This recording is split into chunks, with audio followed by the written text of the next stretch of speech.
श्री स्वामी समर्थ भक्तांनो, 29 जून सोमवार या दिवशी आहे वटपौर्णिमा. वटपौर्णिमा हा प्रत्येक विवाहित स्त्रीसाठी अत्यंत महत्त्वाचा आणि पुण्यदायी दिवस मानला जातो. या दिवशी केलेले व्रत, पूजा आणि प्रार्थना पतीच्या दीर्घायुष्यासाठी तसेच संपूर्ण कुटुंबाच्या सुखसमृद्धीसाठी लाभदायक ठरते असे शास्त्र सांगते. पण मित्रांनो, आज मी तुम्हाला अशी एक गोष्ट सांगणार आहे जी कदाचित 99% महिलांना माहीत नाही.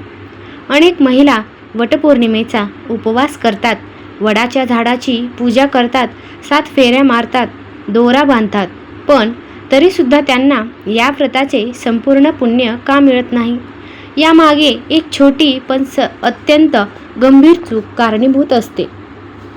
विशेष म्हणजे काही महिलांना आरोग्याच्या कारणामुळे किंवा इतर अडचणींमुळे उपवास करता येत नाही. अशा महिलांना मनात नेहमी एक प्रश्न असतो की उपवास केला नाही तर व्रताचे पुण्य मिळेल का? जर तुमच्याही मनात हा प्रश्न असेल तर हा व्हिडिओ तुमच्यासाठीच आहे.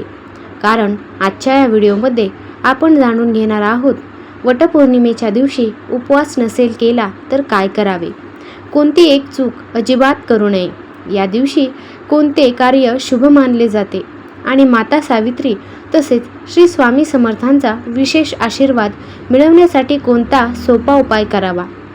मित्रांनो, अनेक वेळा आपण परंपरा पाळतो, पूजा करतो, पण काही गोष्टींची योग्य माहिती नसल्यामुळे नकळत चुका होतात.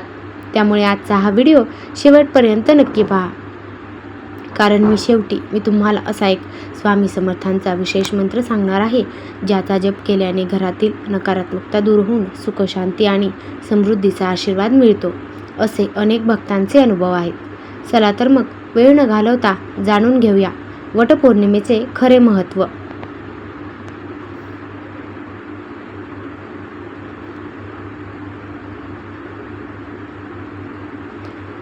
यंदाच्या वटपौर्णिमेला जर तुमच्याकडून उपवास झाला नसेल तर काळजी करू नका. शास्त्रानुसार उपवासापेक्षा श्रद्धा आणि भावनेला अधिक महत्त्व दिले जाते.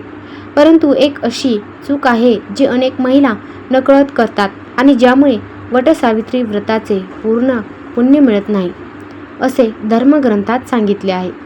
ती चूक नेमकी कोणती आहे? वटपौर्णिमेच्या दिवशी काय करावे आणि काय करू नये आणि कोणत्या साध्या उपायाने अखंड सौभाग्य आणि पतीच्या आयुष्यात सुख समृद्धी येते, हे सर्व जाणून घेण्यासाठी हा व्हिडिओ शेवटपर्यंत नक्की पहा. हिंदू धर्मामध्ये वटपौर्णिमेला अत्यंत पवित्र स्थान आहे. या दिवशी माता सावित्रीने आपल्या पतिव्रतेच्या सामर्थ्याने यमराजांकडून सत्यवानाचे प्राण परत मिळवले होते. तेव्हापासून विवाहित स्त्रिया पतीच्या दीर्घायुष्यासाठी आणि कुटुंबाच्या सुखसमृद्धीसाठी वटसावित्री व्रत करतात. वडाच्या झाडामध्ये ब्रह्मा, विष्णू आणि महेश यांचा वास मानला जातो. त्यामुळे या दिवशी वडाच्या झाडाची पूजा केल्याने त्रिदेवांचा आशीर्वाद प्राप्त होतो.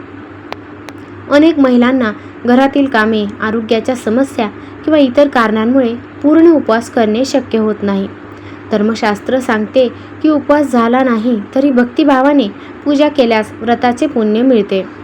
मनामध्ये श्रद्धा असेल, देवावर विश्वास असेल आणि पूजा मनोभावे केली तर भगवान नक्की प्रसन्न होतात. म्हणून उपवास झाला नाही म्हणून स्वतःला दोष देऊ नका.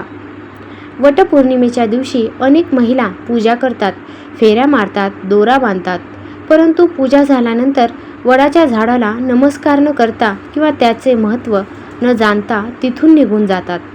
काही जण पूजा करताना घाई गडबड करतात, गप्पा मारतात किंवा मन एकाग्र ठेवत नाहीत. शास्त्रानुसार कोणतीही पूजा श्रद्धा आणि एकाग्रतेने करणे आवश्यक असते. म्हणून पूजा करताना मन शांत ठेवा आणि सावित्री मातेला प्रार्थना करा. वटपौर्णिमेला काय करावे? सकाळी लवकर स्नान करावे, स्वच्छ आणि शक्यतो पारंपरिक वस्त्र परिधान करावीत. वडाच्या झाडाची मनोभावे पूजा करावी. सावित्री सत्यवानाची कथा ऐकावी किंवा वाचावी. श्री स्वामी समर्थांचा जप करावा. गरजू व्यक्तींना दान करावे. वटपौर्णिमेच्या दिवशी काय करू नये? कोणाचाही अपमान करू नये. घरात वादविवाद करू नयेत. खोटे बोलणे टाळावे. राग किंवा नकारात्मक विचारांपासून दूर राहावे. पूजेमध्ये घाई गडबड करू नये. वटपौर्णिमेच्या दिवशी संध्याकाळी 11 वेळा श्री स्वामी समर्थ या मंत्राचा जप करत सावित्री मातेला आणि स्वामी समर्थांना प्रार्थना करा. मनातील इच्छा व्यक्त करा. अनेक भक्तांचा अनुभव आहे की या दिवशी केलेली प्रार्थना लवकर फलदायी ठरते. मित्रांनो, आज आपण वटपौर्णिमेचे महत्त्व, या दिवशी काय करावे, काय करू नये आणि ती एक महत्त्वाची चूक कोणती आहे याबद्दल सविस्तर माहिती जाणून घेतली. लक्षात ठेवा, कोणतेही व्रत किंवा पूजा ही केवळ परंपरा म्हणून करण्यापेक्षा श्रद्धा, विश्वास आणि भक्तिभावाने केली तरच त्याचे खरे फळ प्राप्त होते. जर काही कारणामुळे तुमच्याकडून उपवास झाला नसेल तर त्याबद्दल मनात अपराधीपणा बाळगू नका. माता सावित्री आणि परमेश्वर भक्तांचा भाव पाहतात, उपवासाची कठोरता नाही. मनापासून केलेली एक प्रार्थना, श्रद्धेने घेतलेले एक नामस्मरण आणि निष्कपट भावनेने केलेली पूजा ही हजारो विधीहून अधिक प्रभावी असते.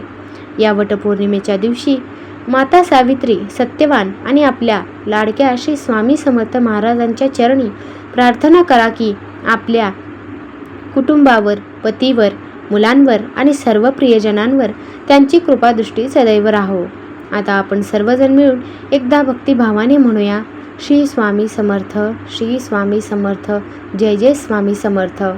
मित्रांनो, तुम्ही वटपौर्णिमेचे व्रत करता का आणि यावर्षी तुम्ही कोणता विशेष संकल्प केला आहे हे आम्हाला कमेंटमध्ये नक्की सांगा. तसेच कमेंटमध्ये श्री स्वामी समर्थ लिहायला विसरू नका. तुमची एक कमेंट अनेक भक्तांमध्ये सकारात्मक ऊर्जा निर्माण करू शकते. व्हिडिओ आवडला असेल तर त्याला लाईक करा, कारण तुमचा एक लाईक आम्हाला अशाच धार्मिक आणि भक्तिमय माहिती तुमच्यापर्यंत पोहोचवण्यासाठी प्रेरणा देतो. हा व्हिडिओ आपल्या कुटुंबातील महिला, आई, बहीण, पत्नी आणि मित्रमैत्रिणींना नक्की शेअर करा, जेणेकरून त्यांनाही या महत्त्वपूर्ण माहितीचा लाभ मिळेल. आणि जर तुम्ही आपल्या चॅनलचा भाग झाला नसाल तर आत्ताच चॅनलला सबस्क्राईब करा आणि बाजूला असलेली बेल आयकॉन नक्की दाबा, जेणेकरून स्वामी समर्थ धार्मिक उपाय, व्रत, उपवास आणि अध्यात्माशी संबंधित प्रत्येक नवीन व्हिडिओ सर्वप्रथम तुमच्यापर्यंत पोहोचेल. पुन्हा एकदा सर्वांना वटपौर्णिमेच्या हार्दिक शुभेच्छा. स्वामी समर्थ महाराजांची कृपा तुमच्या आणि तुमच्या संपूर्ण परिवारावर सदैव राहो हीच प्रार्थना. जय जय रघुवीर समर्थ. श्री स्वामी समर्थ.